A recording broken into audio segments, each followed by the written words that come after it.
तशरीफ़ लाए हैं। आज जो मामला आपके सामने रखने जा रहा हूँ वो मेरे लिए इंतहाई तकलीफ़देह भी है और बाइस तशवीश भी है कि मोहम्मद ख़ान भट्टी साबका प्रिंसिपल सेक्रेटरी वज़ीर आला पंजाब परवेज़ इलाही साहब, उनकी एक जो वीडियो मंजर आम पे आई है जिसमें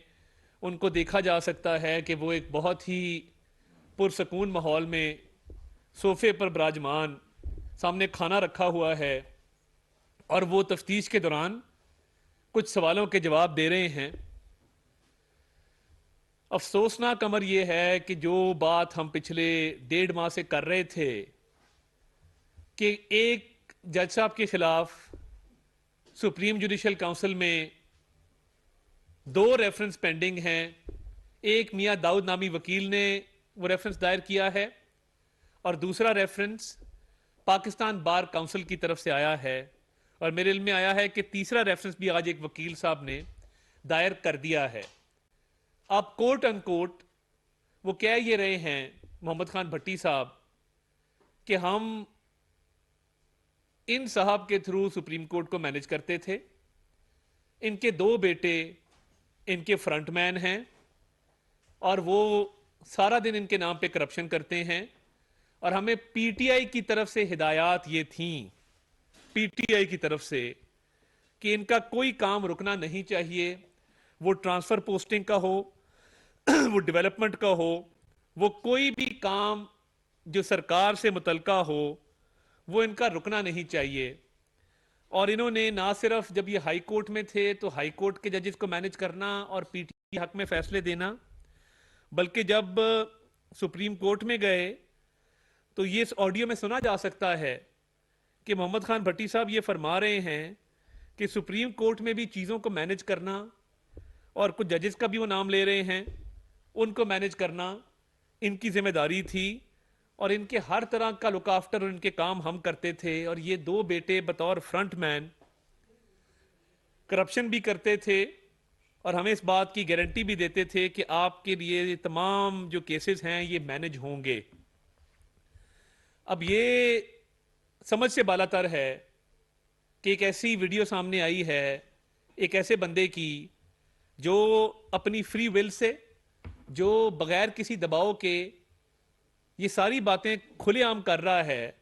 तो जब हम बात करते थे कि कैंट में एक घर है 4 कनाल का जो 40 करोड़ का है मगर वो 10 करोड़ का खरीदा गया है, जिसकी मनी ट्रेल भी अवेलेबल नहीं है, इसके अलावा जिसने वो खरीदा वो एक दिन पहले खरीदा मोहतरम जज साहब से, फिर उसके बाद जब ऑडियो आई है मज़ाहिर नकवी साहब की परवेज इलाही साहब से बात करते हुए और फिर उनके प्रिंसिपल सेक्रेटरी ने ये जो बयान रिकॉर्ड करवाया है जिसमें ये ताल्लुक साबित हो गया कि वो ऑडियो ठीक थी। देखिए, पहले उस ऑडियो को दबाया गया, छुपाया गया, एक्शन ना लिया गया, कहा गया कि वो उन्होंने इन चेंबर अपनी सफाई दे दी है, सफाई की जरूरत नहीं है और ये मामला ब्रश अंडर द कारपेट कर दिया गया। हम कहते रहे कि वो 4 कनाल का प्लॉट है, उसकी मनी ट्रेल नहीं है, गुजरावाला में एक प्लाजा है, कुछ फ्रंटमैन हैं, कुछ अकाउंटों के अंदर ट्रांजैक्शंस हैं, पैसे आए हैं, करोड़ों के ये मामलात हैं। तो ये सुप्रीम जुडिशल काउंसिल में समाअत के लिए मुकर्रर कर दिया जाए और उसका फैसला कर लिया जाए, मगर उसका फैसला ना किया गया, जिसका नतीजा ये निकला है कि पहले ऑडियो आई थी,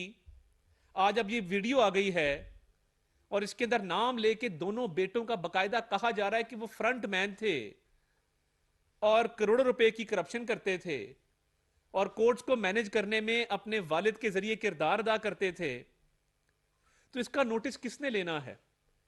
हमें कहा जाता है कि जी ये आप बात तो करते हैं, मगर हम बात क्यों ना करें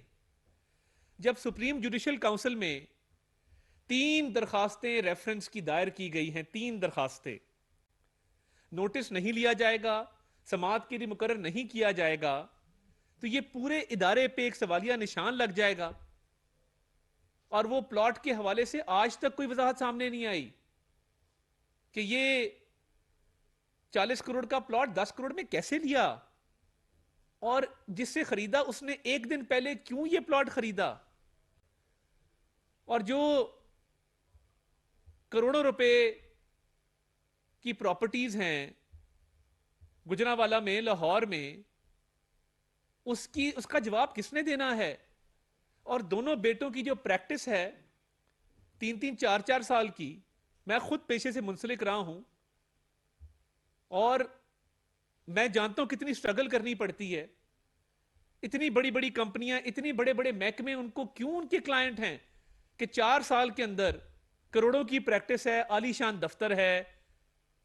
दंदनाते फिरते हैं कोर्टों के अंदर, अपनी मर्जी के फैसले लेते हैं। तो क्या चीफ जस्टिस ऑफ पाकिस्तान इसका नोटिस नहीं लेंगे कि मोहम्मद खान भट्टी जो करप्शन का भी एतराफ कर रहे हैं, अपने रवाबित का भी एतराफ कर रहे हैं, और खुल्लम खुल्ला बता रहे हैं कि ये अपने वालिद के फ्रंटमैन हैं और वालिद साहब की जिम्मेदारी है सुप्रीम कोर्ट के फैसले और हाई कोर्ट के फैसले को मैनेज करना। ये बड़े दुख से, बड़े रंज से, बड़ी तकलीफ से मैं ये बात कर रहा हूं बीइंग अ लॉयर, कि अभी इल्जाम लगा है तो दूध का दूध और पानी का पानी तो होना चाहिए, क्योंकि निजाम अदल पे सवालिया निशान लग गया है। और गुलाम महमूद डोगर का जो केस टेकअप किया गया था और उसमें इलेक्शन के केस को सुना गया और उसको बुनियाद बना के सू मोटो ले लिया गया, तो वो ऑडियो आ गई थी कि वही साहब ये मैनेज कर रहे थे, और वो कहा गया कि वो 2 और जज साहबान को मैनेज करते हैं, उनका भी नाम लिया गया है, इजाजुल एहसन साहब का भी उन्होंने नाम लिया, मोहम्मद खान भट्टी साहब ने। मैं तो ये वीडियो आपको बता रहा हूं जो आज मंजर आम पे आई है। तो इसका मतलब है कि ये फैसले पहले से तय होते हैं, इसका मतलब है कि ये फैसले मैनेज किए जाते हैं, इसका मतलब है कि जो 2 बेटे फ्रंटमैन हैं वो अपने वालिद के नाम पे पैसे लेते हैं, वो अपने वालिद के नाम पे सरकारी काम करवाते हैं, वो अपने वालिद के नाम पे क्लाइंट्स बनाते हैं, और फिर बगैर किसी मनी ट्रेल के, बगैर वाइट मनी के, मैं बड़ी अहम बात कर रहा हूं, बगैर वाइट मनी के जायदादें और प्रॉपर्टीज खरीदी जाती हैं और उसकी कोई सफाई नहीं दी जाती, उसका नहीं बताया जाता कि ये प्रॉपर्टीज कहां से आई, इनका पैसा कहां से आया, वाइट मनी है नहीं है, क्योंकि ये केस कभी लगा ही नहीं, समाअत के लिए मुकर्रर नहीं हुआ, मगर गुलाम महमूद डोगर का केस दोबारा लग जाता है। पहली पे नोटिस लिया होता और उसको ताखीर का शिकार ना किया होता तो आज शायद शर्मिंदगी से और सुबकी से बच जाते, मगर क्योंकि उस मामले को दबाया गया, उस पर एक्शन नहीं लिया गया, इन जज साहब के खिलाफ सुप्रीम जुडिशियल काउंसिल का रेफरेंस समाअत के लिए मुकर्रर नहीं किया गया, तो एक नई चीज सामने आ गई है जो इतनी खतरनाक है कि शायद पूरे अदालती निजाम को वो खसो खाशाक की तरह बहा के ले जाए। और उसके अंदर जो बातें बताई गई हैं वो इतनी खौफनाक हैं कि केसेस मैनेज होते हैं, पैसे लिए जाते हैं, करप्शन होती है, और उसके बाद कोई अकाउंटेबिलिटी नहीं है। फिर उसके बाद उन्होंने कहा लाहौर के केसेस कौन मैनेज करता है, वो उन्होंने कहा जी वो चीफ जस्टिस साहब के दामाद अली अफजल साई साहब करते हैं, और साई साहब ने पीटीआई से ये वादा किया था कि आपके खिलाफ कोई फैसला नहीं आएगा और पीटीआई के हक में तमाम फैसले आएंगे, इस बात की गारंटी दी थी। और इस गारंटी के साथ साथ उन्होंने कहा कि करोड़ों के पेपर प्रोजेक्ट्स इनको दिए गए, चीफ जस्टिस साहब के दामाद अली अफजल साई साहब को पेपर प्रोजेक्ट्स दिए गए। अब पेपर प्रोजेक्ट क्या होता है तो पूछा गया, तो वो कह रहे हैं कि पेपर प्रोजेक्ट ये है कि वो स्कीम ऑलरेडी तरक्याती स्कीम, उस पर काम शुरू हुआ होता है और कागजों में मजीद उसको पैसे देके करप्शन की एक स्कीम बनाई जाती है, पैसे खाने की एक स्कीम बनाई जाती है। ये मोहम्मद खान भट्टी साहब कह रहे हैं कि जी हमें ये कहा जाता था कि ये केसेस मैनेज करके देंगे इनको करोड़ों की, बल्कि 15 से 16 अरब रुपए की कहते हैं स्कीमें दी गई जो कि पेपर स्कीम्स थी, पेपर तरक्याती स्कीमें थी कि जिसके अंदर पैसा कमीशन के तौर पे खाया जाता है और ऑन ग्राउंड पैसा कम लगता है। तो फिर जो वो एक्सीएन पे पर्चा हुआ राणा इकबाल पे, जिसमें वो कहता है कि इनकी मौजूदगी में पैसे दिए,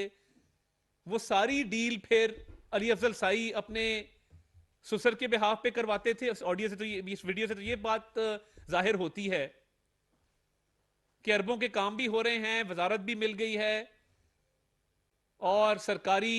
पूरा निजाम अली अफजल साई साहब चला रहे हैं, क्योंकि उनके ससुर chief justice Lahore high court हैं, और वो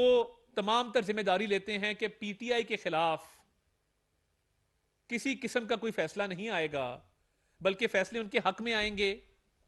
यही वजह है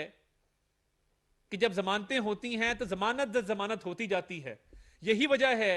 कि एक आम शहरी इंसाफ के लिए दरबदर फिरता है, मगर इमरान नियाजी साहब से उन तारीख ली जाती है और वक्त पूछा जाता है कि सुबह आएंगे, दोपहर आएंगे, शाम आएंगे, कल आएंगे, परसों आएंगे, कब जमानत लेने आएंगे। और इसके अलावा तमाम तर केसेस में जो स्टे ऑर्डर्स हैं, वो साइफर का केस हो, एफआईए की इंक्वायरी है, फॉरेन फंडिंग का केस हो, एफआईए की इंक्वायरी है, वो तोशाखाना का केस हो, इन तमाम केसेस को ताखीर का शिकार टेक्निकली और टैक्टफुली किया जाता है, क्योंकि मज़ाहिर अली अकबर नकवी साहब और उनके बच्चे और chief justice Lahore high court और उनके दामाद पूरी तरह पीटीआई के साथ ऑन बोर्ड हैं, मुलविस हैं, करप्शन का पैसा जा रहा है, आ रहा है, केसेस मैनेज किए जा रहे हैं, फैसले दिए जा रहे हैं, फैसले हक में लिए जा रहे हैं। तो इसमें ये जमहूरी निजाम, आइन की हुक्मरानी, रूल ऑफ लॉ, कानून की हुक्मरानी, इस मुल्क में ये दोहरे निजाम अदल के होते हुए ये चीजें कैसे आगे चलेंगी कि एक लाडला है वो दहशतगर्दी करे, वो दहशत गर्दों को लेके आए, वो पेट्रोल बम मारे, वो लोगों को जख्मी करे, वो पथराव करवाए, वो अदालत के दरवाजे से हमला करके भाग जाए, मगर उसकी जमानत 9 की 9, 10 की 10, 11 की 11 मंजूर कर ली जाती हैं। उसको नहीं कहा जाता कि तुमने अदालत पे हमला क्यों किया, हमारे पास क्या लेने आए हो। ये बाकी सियासी जमातों के लिए हैं ये काम। तो ये जब तक ये रेफरेंस समात के लिए मुकर्रर नहीं होगा, हमने बड़ा भुगत लिया, बेटे से तनख्वाह लाने पे नवाज शरीफ साहब को निकाला गया, पनामा की सुपरवाइजरी कमेटी जो है वो सुप्रीम कोर्ट के जजेस पे मुश्तमिल थी, मरियम नवाज शरीफ साहिबा, शहबाज शरीफ साहब, हमजा शहबाज, पूरी जमात, ख्वाजा साद रफीक, सलमान रफीक, ख्वाजा आसिफ, सबने जेलें भुगती हैं, नाकर्दा गुनाहों की सजाएं काटी हैं, और वो मरियम नवाज शरीफ साहिबा के होटल का दरवाजा तोड़ा गया। आज ये अदालत में जाके कह रहे हैं कि जी वो अकेली थी, फला था। तो ये जरा अपने माजी पे भी नजर डालें कि आपके एक हुक्म पे पूरी पूरी ऑपोजिशन को कैद कर दिया जाता था झूठे केसेस के अंदर, और आप वीडियोस देखते थे कि किसको किस हाल में रखा है, इसको मैट्रेस मत दो, इसको तकिया मत दो, इसको पंखा मत दो, इसको हीटर मत दो। और आज अपने करप्शन के केसेस हैं, अरबों रुपए के, मनी लॉन्ड्रिंग के केसेस हैं, कंस्पिरेसी के केसेस है, दहशतगर्दी के मुकदमे हैं, मगर क्योंकि चंद जज साहबान ने यह तहैया कर लिया है कि उन्होंने इमरान नियाजी साहब को इक्तदार की कुर्सी तक बिठाना है, लेके जाना है, और इक्तदार अपने हाथों से उनको देना है, तो इसमें मुझे बताएं ना, इसमें हमारा क्या कसूर है। अब मोहम्मद खान भट्टी साहब की जो वीडियो आई है, इसमें तमाम तर बातें उन्होंने खुल के कर दी। मैं तो वो बयान कर रहा हूं जो मैंने इसमें देखा है, तो इसका जवाब देना होगा। मज़ाहिर अली अकबर नकवी साहब के खिलाफ रेफरेंस समात के लिए मुकर्रर करना होगा, और chief justice Lahore high court भी अपने दामाद को कुछ समझाएं